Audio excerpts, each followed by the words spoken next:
Shalom, selamat bertemu lagi dalam pertemuan kita kali ini. Saya akan membahas tentang prinsip kasih dalam hal memberi. Nah saudara, prinsip kasih ini menurut iman Kristen adalah prinsip yang didasarkan atas kasih daripada Tuhan sendiri, yaitu Tuhan Yesus Kristus. Di mana prinsip kasih ini didasarkan pada hukum kasih itu sendiri, yang Tuhan Yesus beritahukan sendiri langsung kepada murid-muridnya, yaitu ketika dia menjawab pertanyaan tentang kasih, dia menjawab, yaitu kasihilah Tuhan Allahmu dengan segenap hatimu, dengan segenap jiwamu, dan dengan segenap akal budimu. Itulah hukum yang terutama dan yang utama. Dan ada hukum yang kedua yang sama dengan itu, yaitu kasihilah sesamamu manusia seperti dirimu sendiri.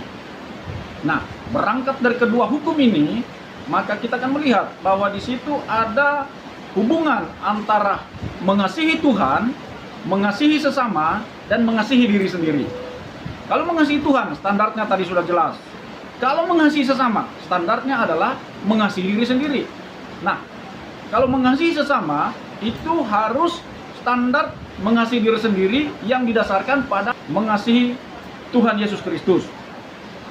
Waktu kita mengasihi sesama, kita memberi ukuran kepada diri sendiri, yaitu kita mengasihi diri sendiri dalam hal kita menghargai diri kita sendiri sebagai ciptaan Tuhan yang termulia, ciptaan yang paling mulia dari semua ciptaan yang pernah Tuhan ciptakan di muka bumi ini.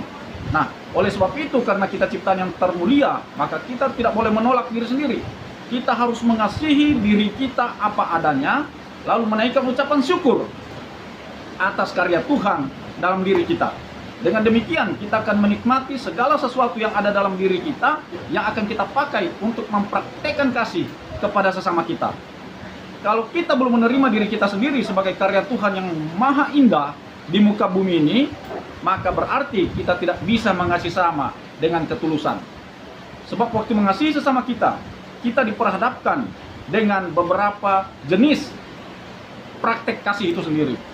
Nah, apakah kita mengasihi sesama karena itu ada hubungan darah dengan kita, hubungan saudara sama bapak mama, hubungan saudara sekandung, ya, kakak beradik, ataukah kita mengasihi sesama kita berdasarkan ketertarikan fisik, atau apakah kita mengasihi sesama kita berdasarkan hubungan pertemanan, ya? Berdasarkan hubungan pertemanan. Kalau dalam bahasa Yunaninya ada itu disebut kasih philia, kasih storge, kasih eros.